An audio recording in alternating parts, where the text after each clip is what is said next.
అందరికీ నమస్కారం. ఈ రోజు నిరుద్యోగ వంచన సభ పెట్టుకోవడానికి ముఖ్య కారణం ఎవరు అని అడిగితే ఖచ్చితంగా ఇది కాంగ్రెస్ అనే చెప్తా. ఎందుకు అనంటే కాంగ్రెస్ ఇచ్చిన హామీలు ఏవి నెరవేర్చలేదు కాబట్టి మేము ఈరోజు ఈ సభ పెట్టుకోవాల్సిన పరిస్థితి మాకు వచ్చింది. రేపు పొద్దున వచ్చి వీళ్ళు రెచ్చగొడితే పెట్టిరు, వాళ్ళు రెచ్చగొడితే పెట్టిరు అని మాట్లాడే నాయకులకు నేను ఒకటే చెప్తున్నా, ఆ మాట మాట్లాడే ముందు కాంగ్రెస్ ప్రభుత్వంలోకి వచ్చినాక నిరుద్యోగుల కోసం చేసింది ఏంటి అని చెప్పండి. అది చెప్పలేనప్పుడు మీకు నిరుద్యోగుల గురించి మాట్లాడే అర్హత లేదు అనేది నేను చెప్తున్నా. ఇంకొక ముఖ్య విషయం నేనేం చెప్తున్నా అంటే, బూర వెంకటేశం గారు ప్రెస్ మీట్ పెట్టి అంటారు అందరికీ ఉద్యోగాలు ఇవ్వలేము అని ప్రభుత్వం తరపున వక్కంతా పుచ్చుకొని మాట్లాడుతున్నారు కదా. సో నేను ఈ వేదికగా నేను రేవంత్ రెడ్డి గారిని ఒకటి అడుగుతున్నా. రేవంత్ రెడ్డి గారు, మీరు విద్యాశాఖ మంత్రి గారు కాబట్టి మీరు నిరుద్యోగులకి అన్ని గవర్నమెంట్ ఉద్యోగాలు ఇవ్వలేరు కాబట్టి నేను ఒక రిక్వెస్ట్ చేస్తున్నా. మీ బిడ్డ హైదరాబాద్ ప్రిమిసెస్లో పెద్ద ఇంటర్నేషనల్ స్కూల్ పెడుతోంది. ఆ స్కూల్లో ఇక్కడున్న నిరుద్యోగులకి ఉద్యోగాలు ఇస్తారా, ఇవ్వరా? అది చెప్పండి. మీకు నిజంగా నిరుద్యోగుల పట్ల చిత్తశుద్ధి ఉంది కదా. మేము డిమాండ్ చేస్తున్నాం, మీ బిడ్డ పెట్టే ఇంటర్నేషనల్ స్కూల్లో మా అందరికీ ఉద్యోగాలు ఇవ్వండి. ఇచ్చి మీ చిత్తశుద్ధి ఏంటో ప్రూవ్ చేసుకోండి. ఇప్పటికీ 2.5 సంవత్సరాలు గడిచిపోయింది. ఇప్పుడు వచ్చి అంటారు కొత్తగా 2-3 నెలలకు ఒక నోటిఫికేషన్ మేము ఇస్తామని మాట్లాడుతున్నారు కదా. మరి ఇన్ని రోజులు ఎందుకు ఇవ్వలేదు 2-3 నెలలకు ఒక నోటిఫికేషన్? ఇన్ని రోజులు మీకు వచ్చిన అడ్డంకి ఏంది, ఈ రోజు మీకు తొలగిన అడ్డంకి ఏందో కూడా మీరు చెప్పాలి. బూర వెంకటేశం గారు ఓకే, మీరు ప్రెస్ మీట్ పెట్టి మేము ఇది ఇస్తున్నాం అని చెప్పినారు. యాక్చువల్గా ప్రభుత్వం హామీ అసలు బూర వెంకటేశం గారికి ప్రభుత్వంకి సంబంధం ఉండొద్దు. ఎందుకంటే బూర వెంకటేశం గారు ఒక ఇండిపెండెంట్ బాడీకి చైర్మన్గా ఉన్నారు కాబట్టి. కానీ ఆయన ప్రభుత్వం తరపున వక్కంతా పుచ్చుకొని మాట్లాడాల్సిన అవసరం ఏంటి అనేది కూడా మేము అడుగుతున్నాం. ఇది కూడా మీరు ప్రెస్ మీట్ పెట్టి చెప్పండి, ఎందుకు మాట్లాడుతున్నాం. మేము ట్రాన్స్పరెన్సీ క్వశ్చన్ చేసినాం, మీరు ట్రాన్స్పరెన్సీ ఎక్కడ చూపించట్లేదు TGPSలో. కానీ మొన్న ప్రెస్ మీట్లో మీరు మాట్లాడిరు మేము ట్రాన్స్పరెంట్గా వ్యవహరిస్తున్నాం అనేది, కానీ ఎందులో కూడా మీది ట్రాన్స్పరెన్సీ కనిపించట్లేదు మాకు. ఇదొకటి. ఇంకొకటి ఏమంటున్నారంటే, మేము ఇస్తాము, ఉద్యోగాలు చేస్తామని అంటారు. ఇంకెప్పుడు ఇస్తారు? అసలు ఏజ్ రిలాక్సేషన్ విషయంలో మేము అడిగేంత వరకు మీకు జీవో రిలీజ్ చేసే స్కోపే లేకుండా పోయింది కదా. మరి ఇప్పుడు ఇన్ని 2.5 సంవత్సరాలు నష్టపోయిన మనుషులకి మీరు దానికి రెస్పాన్సిబిలిటీ ఎవరు తీసుకుంటారు?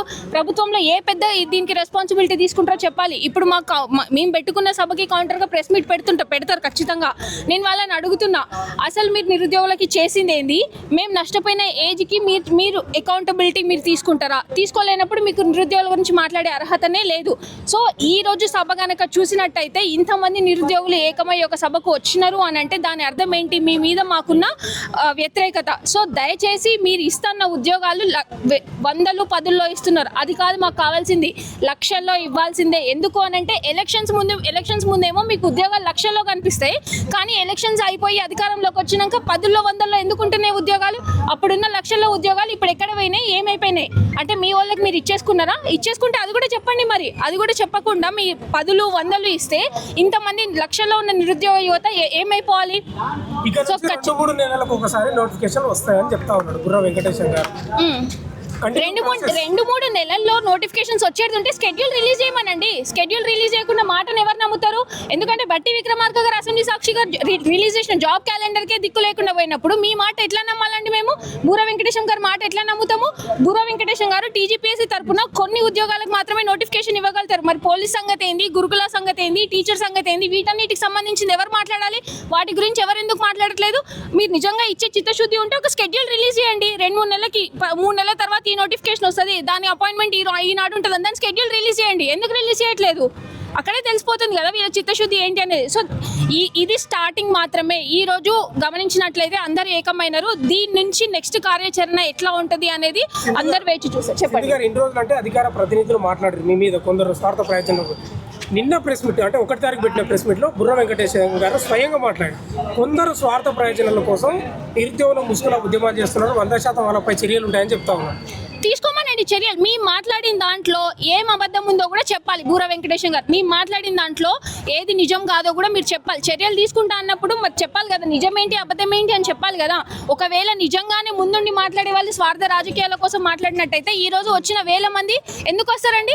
ఎవరు స్వార్థంగా బిహేవ్ చేస్తున్నారో మాకు చదువుకునేటోళ్ళకి అర్థం కాదా?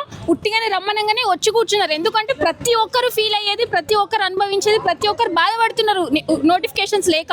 దాన్ని మీరు ఒక 10 మంది కంటగట్టి ఇది స్వార్థం కోసం చేస్తున్నారు అనడం అసలు మీ పదవికి అది తగ్గింది కాదు అని నేను అనుకుంటున్నా. Thank you.